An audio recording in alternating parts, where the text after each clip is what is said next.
Chapitre 4. À ma connaissance, il y a 3 méthodes d'avoir la déesse Karna Pisassini à nos côtés. La première, je vous l'ai déjà citée, c'est de demander d'abord la permission de faire le sadhana à la déesse Angalamant ou Kali. Cette méthode est correcte et c'est la bonne. Dans ce cas, la déesse Karna Pisassini viendra vers vous, en tant qu'une déesse, et vous devriez la voir comme une mère, et non comme sa copine. Le pouvoir de cette déesse est très puissant. Vous auriez la capacité de dire les 3 temps. C'est-à-dire le passé, le présent, et le futur, uniquement, en fonction, de la question du client. Si vous voulez connaître votre futur, pour les 25 années à venir, vous devriez consulter un astrologue, et non un clairvoyant. Un clairvoyant, utilisant le pouvoir de Karna Pisassini, répondra uniquement à votre question, et si possible vous donnera une solution à votre problème. La différence entre un Karna Yachini et un Karna Pisassini, c'est que Karna Yachini fonctionne de la même manière que Karna Pisassini, mais Karna Yachini ne donnera pas une solution à votre problème. Je rappelle que Yachini est une fée, et Pisassini est une diablesse. Une fée n'est pas assez puissante, alors que Pisassini est une avatar de la déesse Kali, et elle est extrêmement puissante, pour donner une solution à votre problème. Par exemple, un Sri Lankais est venu me consulter. Ce monsieur avait ce que l'on appelle dans l'astrologie indienne, un Marana Kandam. Marana veut dire mort et Kandam veut dire une période difficile. Pour ce monsieur, Mère Karna Pisassini lui a dit d'éviter de sortir inutilement, de rentrer en conflit, etc., pour une certaine période. Elle lui a dit également de porter un talisman d'animant pour éviter le mauvais temps. Si une personne a un Marana Kandam, et en plus, s'il a un mauvais temps, cela peut beaucoup favoriser sa mort. Sachez que, si on a un Marana Kandam, la mort ne viendra pas directement nous emporter. Elle peut survenir par un accident, un incident, un conflit avec des personnes etc. Donc, elle lui a dit le problème qu'il avait dans sa vie, et elle lui a aussi donné une solution à ce problème. Alors, quelles sont ces méthodes de communication? Comment est-ce que cette Karna Pisassini parle avec nous? Elle communique avec moi, de 4 façons. Lors d'une consultation, elle peut prendre mon corps, et c'est elle qui va vous parler, mais je serai également présent.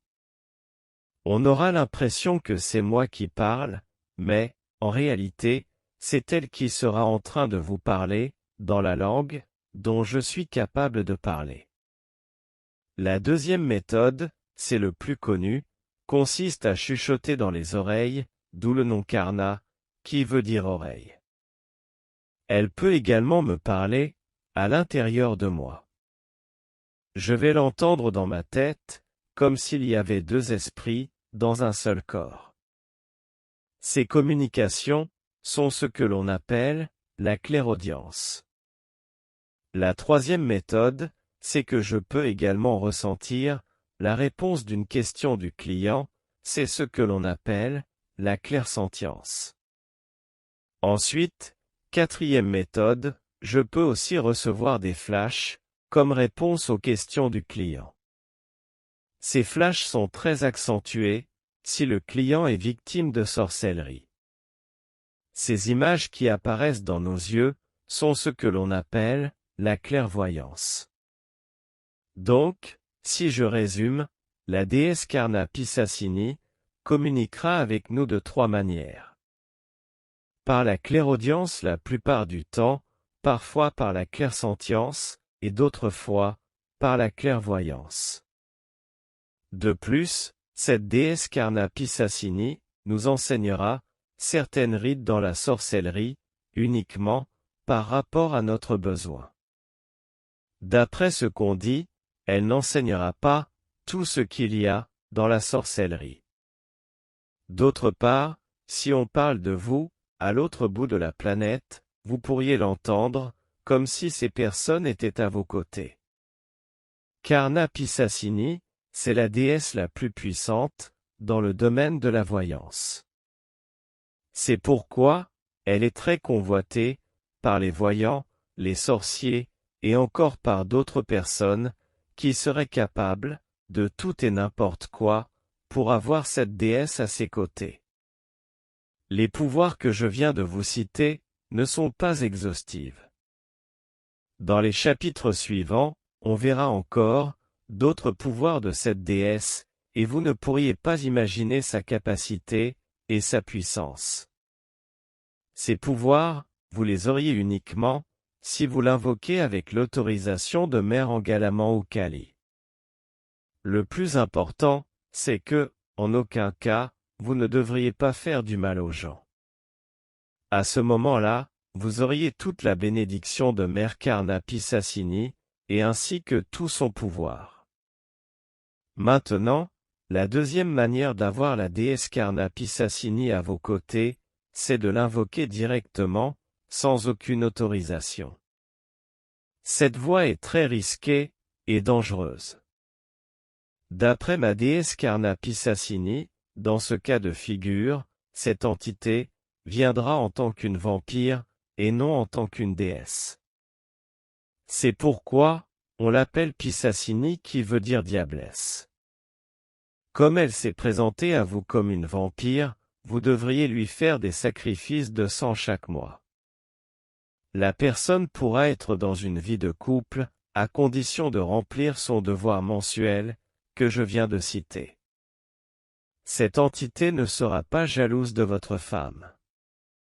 Mais, si vous ne lui donnez pas le sang qu'elle réclame chaque mois, elle sucera un peu de votre sperme, et vous deviendrez stérile dans le temps, même si vous la vénérez comme une mère.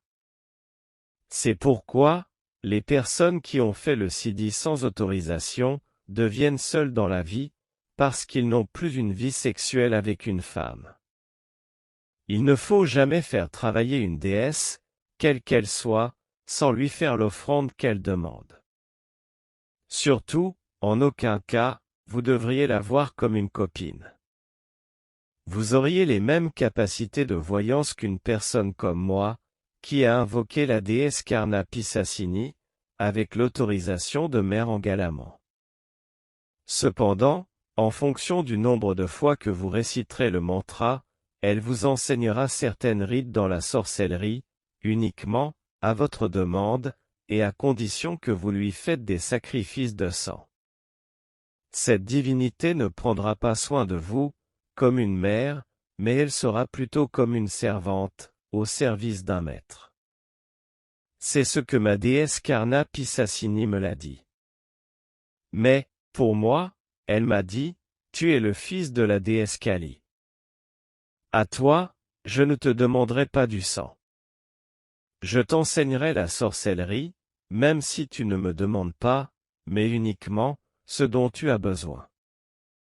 Jusqu'à présent, elle m'a enseigné 2 ou 3 rites seulement. Il ne faut pas oublier que cette déesse est une justicière. Son comportement envers nous dépendra de notre karma et de notre acte. Que la personne fasse le sadhana, avec ou sans autorisation, s'il fait du mal à quelqu'un avec son pouvoir, cette déesse va nous punir. Elle peut nous rendre fous complètement.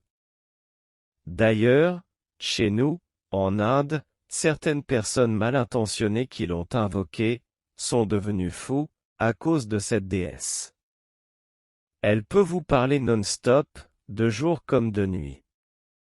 Si vous n'arrivez pas à dormir, parce que cette déesse est en train de vous parler, sans arrêt, comme une radio, vous allez devenir fou.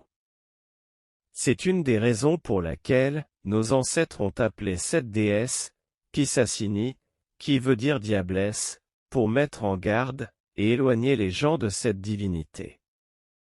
Juste le fait d'entendre son nom peut nous effrayer et nous mettre en alerte. Ok.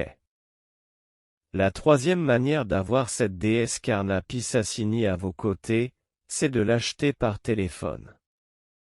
Attirés par l'argent, les personnes qui ont invoqué cette déesse, sans l'autorisation de Mère Kali, vont vendre cette déesse, par téléphone comme une poupée. À vrai dire, ils vont vendre une avatar de cette déesse, et c'est la troisième méthode d'avoir cette diablesse à vos côtés. Cette pratique est encore plus risquée, et beaucoup plus dangereuse que le précédent. On le verra pourquoi, dans le chapitre suivant.